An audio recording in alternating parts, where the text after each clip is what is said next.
Hello दोस्तों, स्वागत है आप सभी का स्लीपी क्लासेस में। दोस्तों, स्लीपी क्लासेस में हम यूपीएससी और स्टेट सिविल सर्विसेज के एग्जाम की तैयारी तो बहुत टाइम से करते आए हैं और हमारे कोर्सेज अब एस्टैब्लिश्ड हैं। बहुत से बच्चे, बहुत से लोग इसको पढ़ते हैं और एग्जाम क्रैक करते जा रहे हैं। रिसेंटली असम पीसीएस में भी दोस्तों रिजल्ट डिक्लेयर किया अपना, एंड हमारे स्टूडेंट्स ने वहां पर अगेन सिंगल डिजिट रैंक भी लिया। दोस्तों, अब टोटल 9 ऐसी स्टेट सिविल सर्विसेज और एक यूपीएससी ऐसे ये एग्जाम हो चुके हैं जहां पे हमारे स्टूडेंट ने सिंगल डिजिट रैंक तक ले लिया है। उनके इंटरव्यूज लगातार हम आपके साथ शेयर करते जा रहे हैं। तो एक ही चीज पर हम यहाँ पर काम करते हैं, एक ही चीज है, that is the focus has entirely been on the quality. Quality content दे रहे हैं। चाहे वो ऐसा हो सकता है कि कंटेंट आपको लगे कि कंटेंट थोड़ा ज्यादा है, लेकिन दोस्तों ज्यादा कंटेंट कभी हमें नुकसान नहीं पहुंचाता, इंस्टेड ऑफ कि हमें कम ना मिले कंटेंट। एग्जाम में जाके हमारे पास ऐसे सवाल ना हो जो हमें लगे कि अरे मुझे आते ही नहीं। तो सिमिलरली दोस्तों, अब हम अपना दायरा थोड़ा एक्सपैंड करते जा रहे हैं, वेरियस गवर्नमेंट जॉब्स को टारगेट करते जा रहे हैं। तो मैं आपको ऐसे ही एक एग्जाम है रिसेंटली जो जो पंजाब सरकार ने निकाला, वो है नायब तहसीलदार का। तो उसके रिगार्डिंग भी हमने एक कोर्स जो शुरू किया, क्योंकि इट्स अ जो एक जो टोटल कोर्स है, it's a very very broad kind of a course. क्योंकि जो एग्जाम में सवाल पूछे जाएंगे, 120 क्वेश्चंस पूछे जाएंगे, जिसमें से 80 क्वेश्चंस आपके जो जनरल स्टडीज या जीके कहा जाता है, वो एक ही पेपर में आपसे 80 सवाल उसके होंगे। तो कुछ यहाँ पर सवाल है, इंपॉर्टेंट जो चीजें हैं बच्चे हमसे पूछ रहे हैं, हमसे कॉल है, जो कॉल पर हमसे बात पूछी जा रही है। तो ब्रॉडर जो आपके 5 सवाल हैं, उनको मैं यहाँ पर समराइज करके आपके लिए मैं एक वीडियो बना रहा हूँ।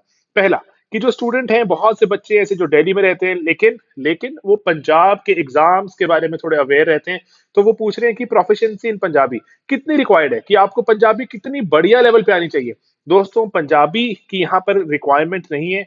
तो ठीक है, क्योंकि कोई इंटरव्यू नहीं है यहाँ पर। अगर आपको पंजाबी में इंटरव्यू देना हो, अगर आपको इंटरव्यूअर पंजाबी में कुछ पूछ ले, तो जनरली एक्सपेक्टेड है कि आपको पंजाबी ही वहां पर आनी चाहिए, रिप्लाई भी पंजाबी में कीजिए, it's a suggested norm.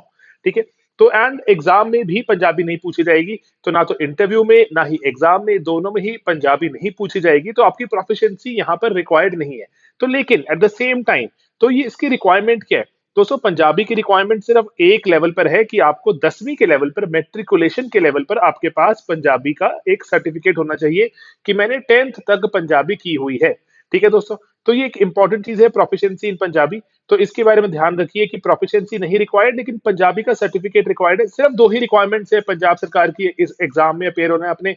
Punjabi आपने 10वीं के तक लेवल पर की हो, एंड आप ग्रेजुएट हो। ठीक है दोस्तों। तो एंड आप ग्रेजुएट हो, तो ये दो रिक्वायरमेंट्स है, then you can apply. All right. That means that settles a lot of questions, कि अगर आप दिल्ली में रहते हैं, कहीं और रहते हैं, आपने लेकिन 10वीं तक पंजाबी की हुई है, तो आप एग्जाम में अपेयर हो सकते हैं और कोई चिंता की बात नहीं है। देन यहाँ पर अब एक जो बात आती है कि नेगेटिव मार्किंग की। नेगेटिव मार्किंग यहाँ पर दोस्तों पंजाब के जितने भी एग्जाम्स होते हैं, मेजरली किसी में नेगेटिव मार्किंग नहीं होती। लेकिन अगेन आई रिपीट कि ये कंपटीशन को इंक्रीज करती है, क्योंकि ऐसे लोग जो तैयारी एज सच नहीं करके आए, वो भी आकर एग्जाम देंगे। तो हो सकता है कि किस्मत चमक जाए, तुक्केबाजी में नंबर ले सकते हैं। तो लेकिन दोस्तों, तुक्केबाजी में नंबर ले सकते हैं तो कंपटीशन इंक्रीज हो जाता है। अगर आप तैयारी करके जा रहे हैं, तो आप जो ऐसे लोगों से भी फिर कॉम्पीट करना पड़ेगा जो तैयारी करके नहीं आए, लेकिन किस्मत के बल पर निकल सकते हैं। ठीक है। तो इसीलिए अपना थोड़ा लेवल रेज करना पड़ता है। एंड आप पंजाब के एग्जाम्स में देख भी सकते हैं कि cut offs are very high, cut offs generally बहुत हाई जाती हैं, क्योंकि जो बेधड़क जो आप सारे क्वेश्चन अटेम्प्ट करते हैं, अदरवाइज आप अटेम्प्ट ना करते, तो वो वाली चीज के कारण कट ऑफ ऊपर चली जाती है। देन जो एप्टीट्यूड, एप्टीट्यूड की क्या इंपॉर्टेंस है दोस्तों? पहली बात तो जाननी जरूरी है कि एप्टीट्यूड में जो सिलेबस जो गिवन है हमें, उसमें इंग्लिश का कहीं कोई मेंशन नहीं है, कोई जिक्र नहीं है इंग्लिश का। इंग्लिश नहीं आएगी। Mental ability and reasoning based ही हमारे जो 40 हमसे सवाल पूछे जाएंगे आउट ऑफ 120। 120 सवाल है पूरे पेपर में, उसमें से 40 सवाल हमें मेंटल एबिलिटी रीजनिंग पूछे जाएंगे। हमें स्पीड बना के रखनी है यहाँ पर, ताकि ये जो, क्योंकि अगर मैं कोई मैथ का, मेंटल एबिलिटी, रीजनिंग का सवाल सॉल्व करता हूं, तो मुझे थोड़ी श्योरिटी होती है कि मेरा आंसर आया। फॉर एग्जांपल, मैंने सवाल सॉल्व किया, मेरा आंसर आया 27, और 27 मुझे ऑप्शन में भी नजर आ रहा है। दैट मीन्स की बात बन गई, मेरे 2.5 नंबर जितने भी काफी सवाल है पक्के हो गए। ठीक है। तो इसीलिए मेंटल एबिलिटी, जो मैथ के, रीजनिंग के, जो आपके एनालिटिकल रीजनिंग एक्सेट्रा वेरियस जो चीजें रहती हैं, इसके सवाल आप सॉल्व करते हो, आंसर भी दिखे वहां पर, तो chances are very very high कि सही होगा। एट द सेम टाइम, जो जीएस वगैरह के आंसर्स हैं, वो सॉल्व करने में जल्दी सॉल्व हो जाते हैं। टाइम कंपैरिजन कम लगता है इसमें, जीएस में, कंपेयर टू सीसैट। लेकिन सीसैट में श्योरिटी है, जीएस में आपको टाइम कम लगता है। तो बैलेंस मेंटेन करना होगा, ठीक है दोस्तों। तो बैलेंस मेंटेन करना बहुत ज्यादा जरूरी है, इसीलिए जो नेक्स्ट हमारा जो क्वेश्चन है कि जीके जीएस का लेवल क्या आएगा।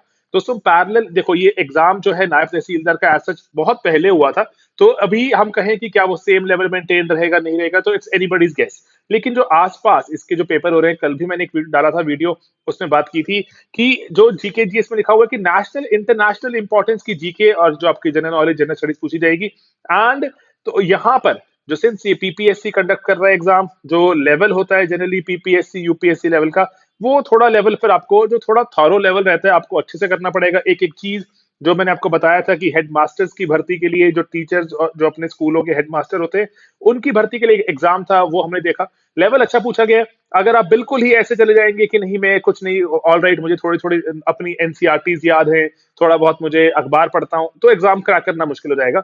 तो क्योंकि जो बच्चे आपके साथ पैरेलली कम्पीट कर रहे हैं वो यूपीएससी पीपीएससी लेवल की तैयारी करके आए हैं, उनको एग्जैक्ट आंसर आते होंगे। एनवायरमेंट के क्वेश्चन है बहुत डेप्थ में पूछे गए, अदरवाइज हम उसको इग्नोर करते हैं बहुत, क्योंकि हमारा जनरली फोकस क्या रहता है कि मैं ब्रॉडर पॉलिटी और करंट अफेयर्स कर लेता हूं। तो नहीं दोस्तों, इकोनॉमी के सवाल भी अच्छे पूछे गए हैं उसमें, एंड देन हिस्ट्री के सवाल बहुत डेप्थ में, एनवायरमेंट के तो बिल्कुल ही करंट अफेयर्स के साथ जुड़ते हुए स्टैटिक सवाल पूछे गए हैं, मुश्किल सवाल है। ठीक है दोस्तों, तो इसलिए लेवल अच्छा प्रिपेयर करके ले जाना, यहीं पर ही एडवांटेज जो थोड़ा स्लीपी हो जाता है, क्योंकि हम थोड़ा आपको एज बनाने की ट्राई कर रहे हैं कि कंटेंट में डेप्थ डालें, थोड़ा पिछला भी कंटेंट कवर करें, 12 से 15 महीने का कंटेंट कवर करके जाएं, ताकि जो इंपॉर्टेंट कोई मीटिंग्स हुई हैं, कोई कॉन्फ्रेंसेज हैं, कोई हमारे भारत से ताल्लुकात रखती कोई इंटरनेशनल कोई इवेंट हुआ, तो हम उसके बारे में थोड़ा ढंग से पढ़ लें। ठीक है, सब्जेक्ट वाइज। एंड देन एक बहुत ही सुप्रीमली इंपॉर्टेंट चीज है कि हमें नंबर ऑफ टेस्ट देने चाहिए, कि अगर हम टेस्ट दे देते हैं 3 4 5 6 टेस्ट दे देते हैं 120 सवालों वाले, तो हमें एक स्ट्रैटेजी चॉकआउट हो जाती है, हमें थोड़ा आइडिया होना शुरू हो जाता है कि मैं कितना टाइम अपना मैं एप्टीट्यूड पर लगाऊं पेपर सॉल्व करते हुए, कितना जीएस, क्योंकि जीएस में बहुत से सवाल ऐसे होते हैं या तो आपको आते हैं या नहीं आते, फटाफट सॉल्व होते हैं। ठीक है, 80 क्वेश्चन सॉल्व करने में कितना टाइम लगाऊं, यहाँ पे 40 सॉल्व करने में कितना टाइम लगाऊं, ताकि मेरा स्कोर मैक्सिमाइज हो। स्कोर जो आपको आ रहा है अप्रोक्सीमेटली, यहाँ पर देखिए अगर 300 मार्क्स का पेपर बन रहा है, 300 में से मैं कैसे 280 290 मार्क्स लेने की थोड़ी अपनी स्ट्रैटेजी को बढ़िया रखो।